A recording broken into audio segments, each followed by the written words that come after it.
सुप्रभात बच्चों। आज मैं उमा ओझा आपको हिंदी साहित्य सागर की आखिरी पोयम मातृ मंदिर की ओर पढ़ाने जा रही हूँ, जिसकी रचयिता सुभद्रा कुमारी चौहान है। तो बच्चों देखिए, थोड़ा सा हम सुभद्रा कुमारी चौहान के बारे में जानकारी कर लेते हैं। स्वतंत्रता संग्राम की सक्रिय सेनानी, राष्ट्रीय चेतना की अमर गायिका तथा वीर रस की एकमात्र हिंदी कवित्री श्री सुभद्रा कुमारी चौहान का जन्म सन 1904 ईस्वी में इलाहाबाद के एक संपन्न परिवार में हुआ था। उनका विवाह हुआ और विवाह के बाद उनके जीवन में एक बहुत बड़ा मोड़ आया। इन पर महात्मा गांधी द्वारा चलाए गए राष्ट्रीय आंदोलन का इतना प्रभाव पड़ा कि वो पढ़ाई लिखाई सब छोड़कर देश की सेवा में तत्पर हो गई। देश की सेवा के लिए वो कई बार जेल गईं। अपने साहित्यिक जीवन में उन्होंने बहुत कम लिखा है।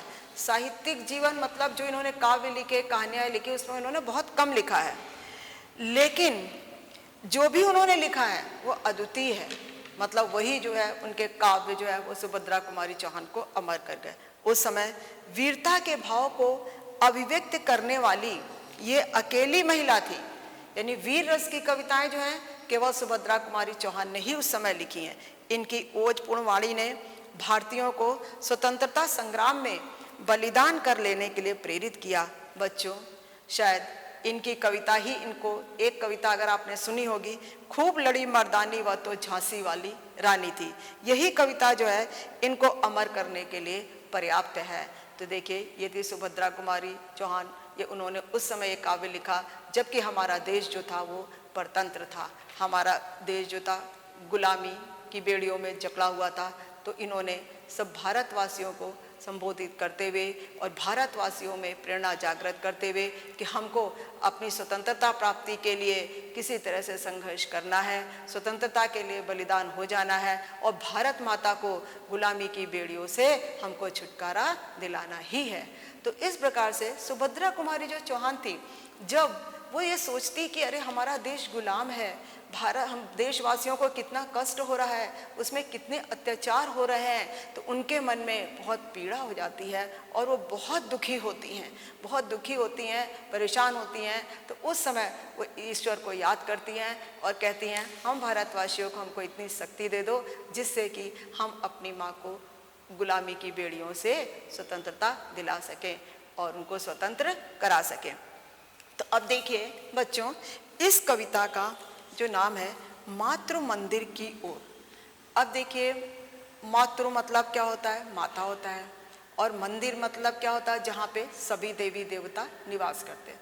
अब आपने देखा होगा कि जब कभी हम बड़े बड़े देवियों के मंदिर में जाते हैं तो काफ़ी ऊंचाई पे होते हैं। जैसे वैष्णो माता मंदिर है, देखिए कितनी ऊंचाई है। तो इस प्रकार से वहाँ बहुत ऊंचाई होती है और बहुत सीढ़ियाँ होती हैं, तो जिनको चढ़ते चढ़ते भी थक जाते हैं। कभी कभी ऐसा होता पैर भी फिसल जाते हैं, कभी कभी हम थक भी जाते हैं। तो इस प्रकार से जितने भी मंदिर होते हैं बहुत ऊंचाई पे और बहुत ही मुश्किल से वहाँ पे जाया जा सकता है। तो यहाँ पे मातृ मंदिर मतलब भारत माता के मंदिर की ओर संकेत किया है सुभद्रा कुमारी चौहान ने। भारत माता का मंदिर मतलब भारत माता के ही मंदिर को ही उन्होंने, उसी के वो दर्शन करना चाहती हैं और वहीं पे जाना चाहती हैं। मतलब उनका तात्पर्य ये है कि मैं एक बार भारत माता को स्वतंत्र रूप से देख लूं, उसकी मुस्कान देख लूं, जिससे कि मेरे मन में भी एक स्फूर्ति और ताजगी आ जाएगी। तो अब देखिए, पढ़ते हैं इस कविता को। व्यथित है मेरा हृदय प्रवेश, व्यथित है मेरा हृदय प्रदेश, चलूं उसको बहलाऊं आज, बताकर अपना सुख दुख उसे हृदय का भार हटाऊं आज। दोबारा फिर मैं पढ़ती हूँ। व्यथित है मेरा हृदय प्रदेश, चलूं उसको बहलाऊं आज, बताकर अपना सुख दुख उसे हृदय का भार हटाऊं आज। अब सुभद्रा कुमारी चौहान जो है वो गुलामी की पीड़ा से बहुत ही परेशान है। उनका मन जो है वो बहुत दुखी है कि हमारा जो देश है क्यों स्वतंत्र नहीं हो रहा है। तो उनका हृदय, उनका मन इस पीड़ा से बहुत दुखी हो जाता है और वो ये कहती हैं कि चलो उसको बहलाऊं, चलो उसको बहलाऊं आज, बताकर अपना सुख दुख उसे हृदय का भार हटाऊं आज। अर्थात मैं अपने मन को बहलाने के लिए, अपना सुख दुख बताने के लिए भारत माता के मंदिर में जाऊं, जिससे कि हमारे हृदय का कुछ बोझ जो है वो हल्का हो जाएगा। क्योंकि जब माँ जो होगी हमारी पीड़ा को सुनेगी और वो ये सोचेगी कि हमारे बच्चे तो खुद परेशान हैं, तो उनको भी शायद हमारी पीड़ा का अनुभव होगा और मेरा भी दुख थोड़ा सा हल्का होगा। तो सुभद्रा कुमारी चौहान इसमें क्या कहती हैं कि व्यथित है मेरा हृदय प्रदेश, मेरा जो हृदय है वो बहुत ज़्यादा दुखी है और मैं आज जो है भारत माता के मंदिर में जाना चाहती हूँ, उसको अपना सुख दुख बताकर अपने हृदय का भार हटाना चाहती हूँ, अर्थात अपने हृदय का जो बोझ है वो हल्का करना चाहती हूँ। अब चलिए आगे।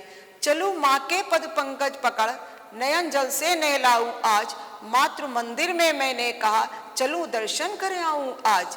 चलूं माँ के पद पंकज पकड़, नयन जल से नहलाऊं आज, मातृ मंदिर में मैंने कहा चलूं दर्शन कर आऊं आज।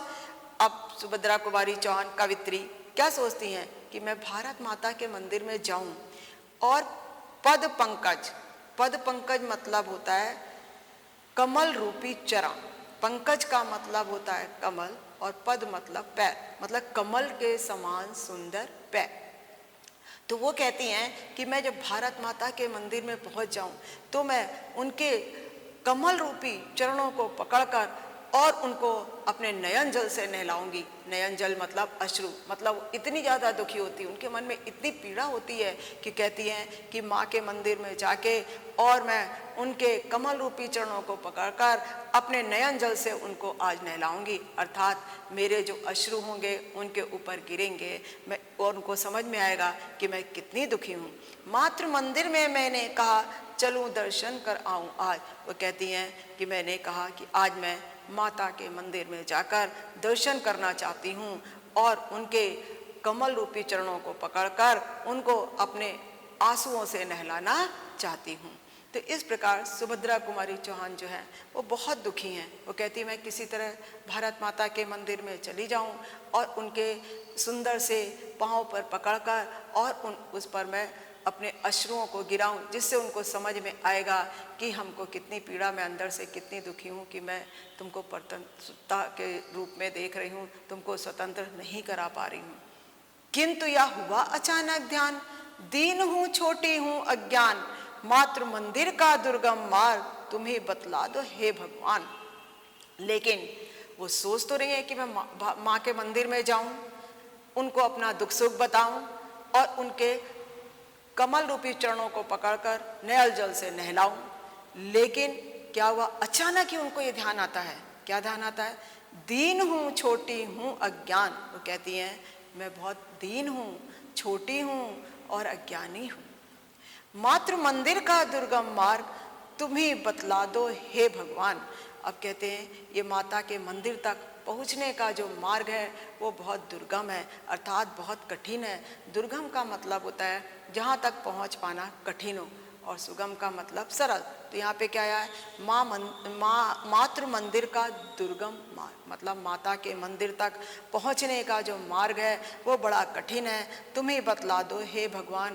कहती हे ईश्वर तुम ही मुझे बताओ कि मैं कैसे माँ के मंदिर में पहुँच पाऊँ, क्योंकि बहुत दीन हूँ, गरीब हूँ, मैं छोटी भी हूँ और मुझे ज्ञान भी नहीं है कि मैं किस प्रकार से माता के मंदिर में पहुँचूँ। अर्थात कहने का तात्पर्य है कि वो ये कहती हैं कि मुझे ये भी ज्ञान नहीं है कि किस प्रकार से मैं स्वतंत्रता आंदोलन में सक्रिय रूप से भाग ले सकूं, किस प्रकार से ऐसे कौन सा तरीका निकालूं जिससे कि हमारी भारत माता स्वतंत्र हो जाए। तो कहती उसके लिए मैं अभी अज्ञानी हूँ और बहुत छोटी हूँ, मुझको ज्ञान भी नहीं है कि स्वतंत्रता प्राप्ति के लिए कौन सा मार्ग तय करूँ। मार्ग के बाधक पहरेदार, सुना है ऊंचे से सोपान, फिसलते हैं ये दुर्बल पैर, चढ़ा दो मुझको हे भगवान। अब कहती हैं कि चढ़ा दो मुझको हे भगवान, हे ईश्वर मुझे इतनी शक्ति दे दो कि जो मंदिर तक पहुंचने की ये जो ऊंची ऊंची सीढ़ियां हैं उस पर मैं चढ़कर जा सकूं, और जो मेरे पैर फिसल रहे हैं उनमें भी असीम ताकत आ जाए। अर्थात उनका कहना ये मार्ग के बाधक, कि जब वो माता के मंदिर में जाने लगती हैं तो मार्ग में बाधक पहरेदार, बाधक पहरेदार मतलब बाधाएं डालने वाले पहरेदार, चौक रुकावटें। कहती मार्ग में, रास्ते में अनेक प्रकार की रुकावटें आ जाती हैं। और ये भी सुना है कि मंदिर की जो सीढ़ियां हैं वो बहुत ऊंची हैं, फिसलते हैं ये दुर्बल पैर, और जो मेरे पैर हैं वो भी चढ़ने में फिसल जाएंगे। चढ़ा दो मुझको हे भगवान, हे ईश्वर, तुम मुझे इतनी शक्ति दे दो कि मैं मंदिर पे चढ़ जाऊं। देखिए, कहने का तात्पर्य मार्ग के बाधक पहरेदार, कहने का मतलब ये है कि जब स्वतंत्रता के लिए हमारे देशवासी कोई भी आंदोलन करते हैं या स्वतंत्रता की लड़ाई को सक्रिय होने के लिए आगे बढ़ते हैं, तो क्या होता है, बाधक पहरेदार किसको कहा गया है, अंग्रेजी शासक को। तो अंग्रेज शासक जो होते हैं वो उसमें अनेक प्रकार की रुकावटें डाल देते हैं, जिससे कि हमारे देशवासी जो होते हैं वो अपने आप को कमज़ोर समझने लगते हैं। तो वही वो कह रहे हैं कि मार्ग में अनेक प्रकार की बाधाएं आ जाती हैं। सुना ऊंचे सो सोपान मतलब स्वतंत्रता को प्राप्त करना ऐसा लगता बहुत कठिन है, और बार बार हम लोग आगे बढ़ते हैं और फिर पीछे आ जाते हैं, कमज़ोर अपने आप को महसूस करने लगते हैं। इसलिए हे ईश्वर, इतनी शक्ति दे दो, इतनी शक्ति दे दो कि मैं भारत माता को स्वतंत्र करा सकूं, ठीक है। और मार्ग में जो पहरेदार, बाधक पहरेदार हैं, जो अंग्रेज शासक लोग जो रुकावटें डाल रहे हैं, उन रुकावटों से भी मैं संघर्ष कर सकूं और अपने देश को स्वतंत्र करा सकूं। चलिए एक बार फिर सुनते शब्दार्थ। मार्ग के बाधक पहरेदार, सुना है ऊंचे से सोपान, फिसलते हैं ये दुर्बल पैर, चढ़ा दो मुझको हे भगवान। कवित्री कहती हैं जब वो माता के मंदिर में जाना चाहती हैं तो अनेक प्रकार की बाधाएं आ जाती हैं उनके रास्ते में। अनेक प्रकार के जो पहरेदार होते हैं वो रुकावटें डालते हैं, उनको आगे जाने से रोकते हैं। और फिर वो कहती ये भी सुना है कि ऊंचे हैं सोपान, की मंदिर की जो सीढ़ियां हैं वो बहुत ऊंची हैं, और फिसलते हैं ये दुर्बल पैर, और मेरे पैर बहुत दुर्बल हैं और वो चलने में ही फिसल जाते हैं। फिसल जाते मतलब कमजोरी के कारण ठीक से वो पैर नहीं रख पाते, पैर दुर्बल है और फिसल जाते हैं। तो कहती हे भगवान, मुझे इतनी शक्ति दे दो, पैरों में इतनी ताकत दे दो कि हम मंदिर तक, माता के मंदिर तक आराम से जा सके और मेरे पैर ना फिसलने पाए। तो उनका मतलब ये है कि हम देशवासियों को इतनी शक्ति दे दो, इतनी ताकत दे दो कि जो हम स्वतंत्रता के लिए हमने आंदोलन छेड़ा है उसमें हम सफल हो जाएं और अपने देश को स्वतंत्र करा लें। आहा, वे जगमग जगमग जगी ज्योतियां दिख रही हैं वहाँ, शीघ्रता करो वाद्य बज उठे, भला मैं कैसे जाऊं वहाँ। आहा, वे जगमग जगमग जगी ज्योतियां दिख रही हैं वहाँ, शीघ्रता करो वाद्य बज उठे, भला मैं कैसे जाऊं यहाँ। अब देखिए आगे, आहा, आहा किसका है, मतलब वो खुश हो जाती हैं। वे जगमग जगमग जगी, वो कहती हैं कि मंदिर में अब जो ज्योति है, प्रकाश है, वो जगमगाने लगा है। ज्योति मतलब आप देखिए मंदिर में शाम को क्या होता है, चारों ओर दीपक जल जाते हैं और उनकी ज्योति प्रज्वलित होने लगती है, तो चारों ओर क्या होता है, उजाला हो जाता है। तो कहती हैं कि अरे अब तो मंदिर में ज्योति भी दिखने लगी है, ज्योतियाँ दिखने लगी हैं, और बहुत खुश हो जाती हैं। कहती चारों ओर प्रकाश जगमगा रहा है, शीघ्रता करो, कहती ईश्वर शीघ्रता करो, मुझे भी वहाँ जाना है। वाद्य यंत्र बज उठे और बाजे भी सुनाई देने लगे, ढोल नगाड़े ताशा सब मंदिर में आरती के समय बजने लगते हैं। तो कहती अरे वहाँ तो वाद्य यंत्र भी बजने लगे हैं, भला मैं कैसे जाऊँ। और वो जाने के लिए बहुत आतुर होती हैं, कहती ईश्वर मैं किस प्रकार जाऊँ, मुझे रास्ता बता दो। यहाँ पर देखिए कहने का तात्पर्य है कि उनके मन में ये खुशी की चिंगारी दौड़ती है कि स्वतंत्रता प्राप्त होने में अब ज़्यादा देर नहीं है, मतलब स्वाधीनता प्राप्त होने में अब ज़्यादा देर नहीं, वो ऐसा सोचती हैं। क्योंकि आंदोलन और सक्रिय हो गया है, भारतवासी एक साथ जुटकर स्वतंत्रता को प्राप्ति के लिए अथक प्रयास कर रहे हैं। तो वो कहती हैं कि स्वतंत्रता को प्राप्त होने में अब ज़्यादा देर नहीं है, क्योंकि वहाँ स्वतंत्रता रूपी प्रकाश दिखाई देने लगा है। और युद्ध में जिस प्रकार से रणभेरी बजती है, बाजे बजते हैं, उसी प्रकार से चारों ओर हमको शोर और बाजे सुनाई दे रहे हैं, अर्थात स्वतंत्रता के वाद्य यंत्र सुनाई दे रहे हैं। ऐसा लगता है अब स्वतंत्रता शीघ्र मिल जाएगी और मैं भी उसमें किस प्रकार से उस आंदोलन में सक्रिय भाग ले सकूं, ये वो ईश्वर से प्रार्थना करती हैं कि मुझे बता दो कि मैं कैसे जाऊं, मैं किस प्रकार से उनका साथ दे सकूं देशवासियों का। सुनाई पड़ता है कलगान, मिला दूं मैं भी अपनी तान, शीघ्रता करो मुझे ले चलो मातृ मंदिर में हे भगवान। अब कवित्री कहती हैं कि देखो मंदिर में कल गान मतलब क्या होता है, मधुर गान, सुंदर सुंदर आवाज गाने की। तो कहती है मंदिर में, अब माता के मंदिर में मधुर आवाज सुनाई देने लगी है, मधुर गाना सुनाई देने लगा है, सुंदर सुंदर गान सुनाई देने लगे हैं। मेरी इच्छा होती है कि मैं भी अपनी तान मतलब अपना स्वर, कि मैं भी अपनी तान अपना स्वर जो है उस गाने के साथ मिलाऊं, अर्थात मैं भी उनके गीत में लिप्त हो जाऊं, मैं भी उनके साथ गाने लगूं। शीघ्रता करो मुझे ले चलो मातृ मंदिर में भगवान। कहती हे ईश्वर जल्दी करो, मुझे वैसी शक्ति प्रदान करो, मुझे असीम ताकत प्रदान करो, मेरे मन में वो जोश ले आओ, स्फूर्ति ले आओ, जिससे कि मैं भी उसमें उस मंदिर में जो सुंदर गान हो रहा है उसमें अपनी तान को मिला सकूं। अर्थात कहने का तात्पर्य है कि स्वतंत्रता का जो आंदोलन है उसने जोर पकड़ लिया है, भारत माता को स्वतंत्र करने के लिए अथक प्रयास किए जा रहे हैं। तो कहती हैं कि मैं भी उस आंदोलन में और उस प्रयास में मैं भी अपनी तान मिलाऊं, अर्थात मैं भी उनका साथ देने के लिए तत्पर हो जाऊं। हे ईश्वर मुझे ऐसी शक्ति दे दो। चलिए आगे बढ़ते हैं। चलूं मैं जल्दी चलूं, देख लूं माँ की प्यारी मूर्त, आह वह मीठी सी मुस्कान जगा जाती है न्यारी स्फूर्त। चलूं मैं जल्दी से बढ़ चलूं, देख लूं माँ की प्यारी मूर्त, आह वह मीठी सी मुस्कान जगा जाती न्यारी स्फूर्त। अब कावित्री जो है वो जल्दी से माता के मंदिर में पहुंचने के लिए आतुर हो जाती है। उसके मन में जल्दी से वो लालायित होती कि किस प्रकार से हम माता के मंदिर में पहुंच जाएं और माँ की वो प्यारी मूर्ति देख लें, मुस्कुराती हुई मूर्ति देख लें, क्योंकि उसको ऐसा लगने लगा है कि अब जो है भारत देश स्वतंत्र हो जाएगा और भारत माता की मूर्ति जो है उसके चेहरे पर खुशी आ जाएगी, ये उसकी कल्पना है। तो कहती जल्दी से बढ़ चलूं, चलो मैं उस प्यारी सी मूर्ति भारत माता की जो मूर्ति है वो बड़ी सुंदर है, मैं भी तो उसके दर्शन कर लूं। आहा मीठी सी मुस्कान, और उसकी मीठी सी मुस्कान, उसके चेहरे पे जो मुस्कान है उसको देखकर जो मेरे मन में तो बड़ी स्फूर्ति आ जाती है और ताजगी आ जाएगी मैं अगर भारत माता के चेहरे पर मुस्कान देखूं। अर्थात जब भारत देश जो है स्वतंत्र हो जाएगा, यहाँ के लोगों के चेहरे खिल जाएंगे, तो कहती मुझे भी एक बहुत बड़ी शांति मिलेगी और मेरे अंदर भी एक ताजगी और स्फूर्ति जागृत हो जाएगी, हमारे मन में भी अनोखी स्फूर्ति जग जाएगी।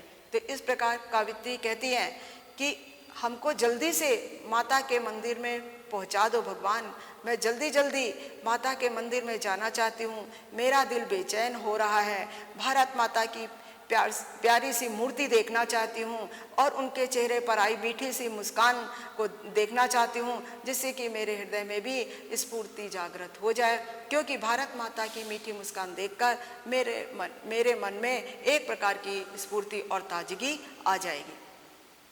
उसे भी आती होगी याद, उसे हाँ आती होगी याद, नहीं तो रूठूंगी मैं आज, सुनाऊंगी उसको फरियाद।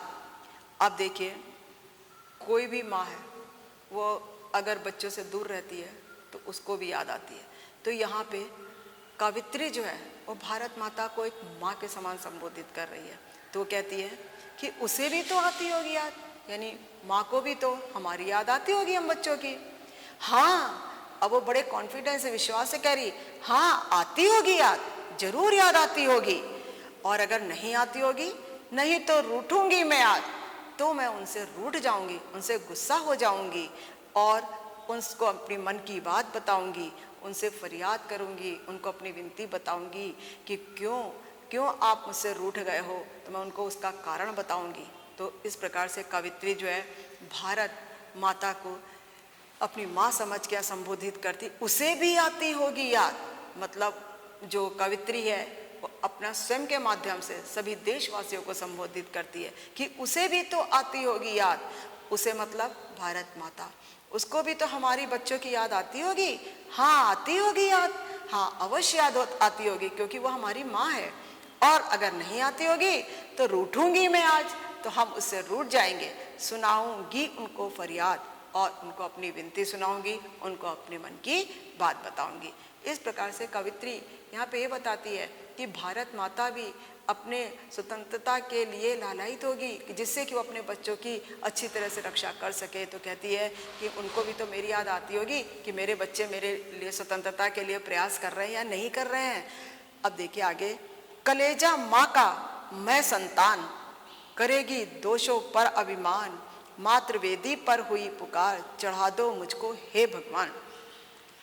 यहाँ पे कवित्री ने बताने का प्रयास किया है कि माँ जो होती है, माँ का कलेजा ऐसा होता है कि उसकी जो संतान होती है, उसकी संतान कितनी भी उसकी संतान में बुराइयां हों और कितने भी कुकर्म कर लें, उनमें कितनी भी कमियां हों, लेकिन वो क्या करती है, कभी उजागर करने का प्रयास नहीं करती है।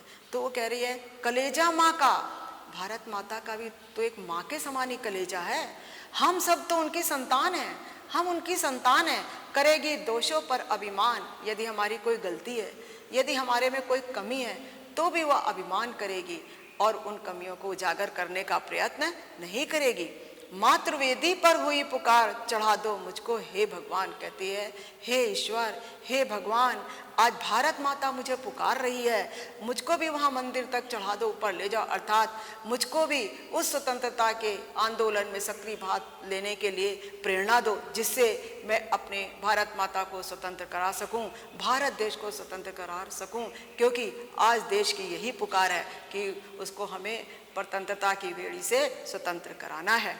सुनूंगी माता की आवाज, रहूंगी मरने को तैयार, कभी भी उस वेदी पर देव न होने दूंगी अत्याचार। सुनूंगी माता की आवाज, रहूंगी मरने को तैयार, कभी भी उस वेदी पर देव न होने दूंगी अत्याचार। अब देखिए कवित्री क्या कहती है कि भारत माता हमें जो भी आवाज लगाती है, हम उसकी आवाज को सुनेंगे, उसकी भावनाओं को समझेंगे। रहूंगी मरने को तैयार, हम हमेशा अपने देश पर मरने के लिए तैयार रहेंगे, मर मिटने के लिए तैयार रहेंगे।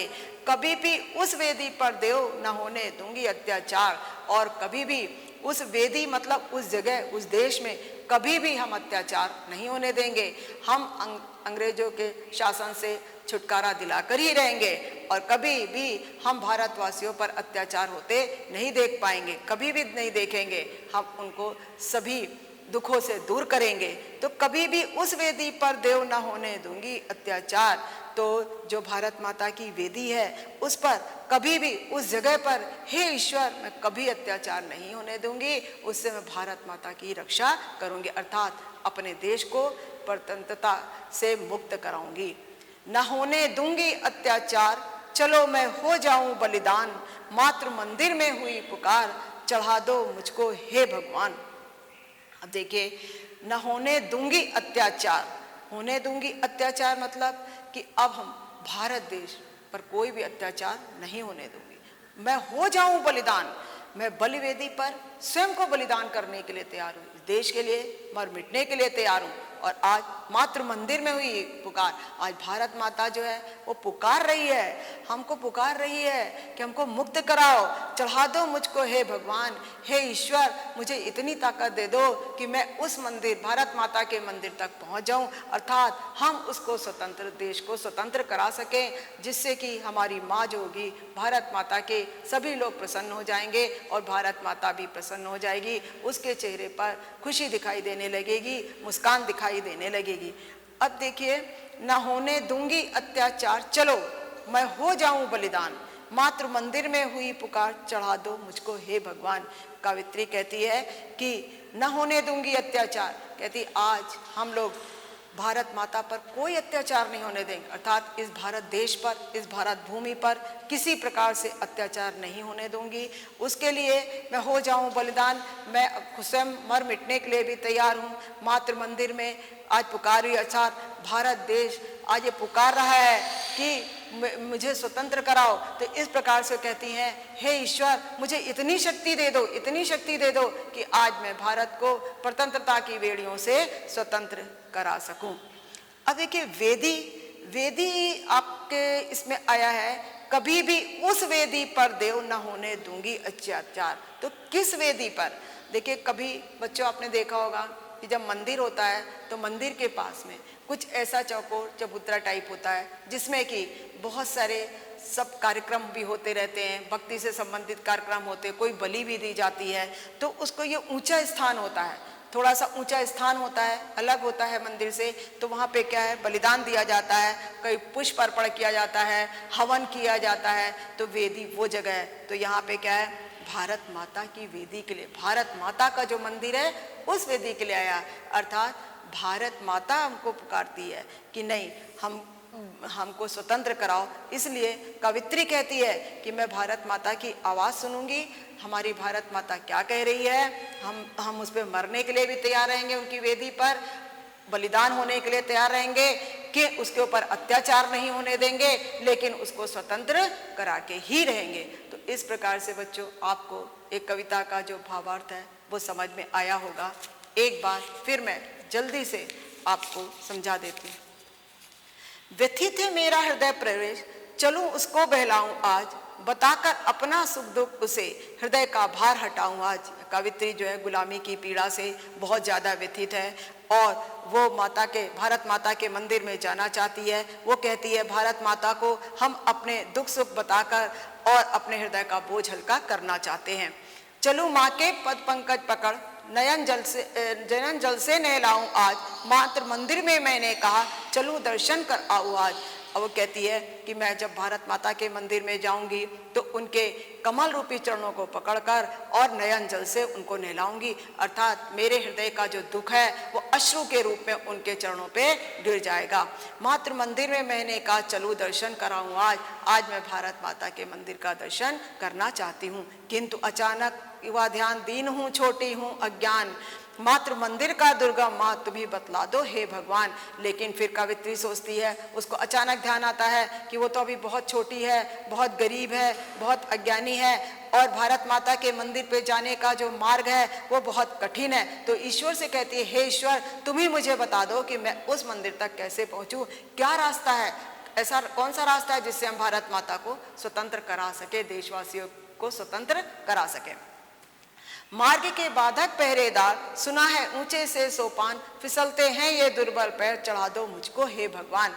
आगे कवित्री कहती है, जब वो भारत माता के मंदिर में जाना चाहती है तो कहती है मार्ग में, रास्ते में अनेक पहरेदार हैं जो कि अनेक प्रकार की रुकावटें डालते हैं, और ये भी सुना है कि मंदिर तक पहुंचने की सीढ़ियां जो है वो बहुत ऊंची हैं और उस ऊंची ऊंची सीढ़ियों पर चढ़ने से दुर्बल पैर, जो कमजोर पैर हैं, वो फिसलने लगते हैं। तो कहती है, हे भगवान मुझे इतनी शक्ति दे दो कि मैं भारत माता के मंदिर तक चले जाऊं और वहां उनके दर्शन कर सकूं। अर्थात क्या है, स्वतंत्रता जब प्राप्ति के लिए हमारे जो देशवासी हैं जो आंदोलन करते हैं या उसमें कोई भी कार्य करते हैं तो क्या होता है कि अंग्रेज जो शासक होते हैं उनके कार्यों में बाधा डाल देते हैं, उनके ऊपर अत्याचार करते हैं, जिससे कि वो पीछे चले जाते हैं और वो स्वयं को कमजोर सोचते हैं। उनके मन में ये किया जाता है कि शायद हमारे भारत देश को हम स्वतंत्र नहीं करा पाएंगे। लेकिन क्या होता है, आहावे जगमग जगमग जगी ज्योतियां दिख रही है वहां, शीघ्रता करो वाद्य बज उठे, भला मैं कैसे जाऊं वहां।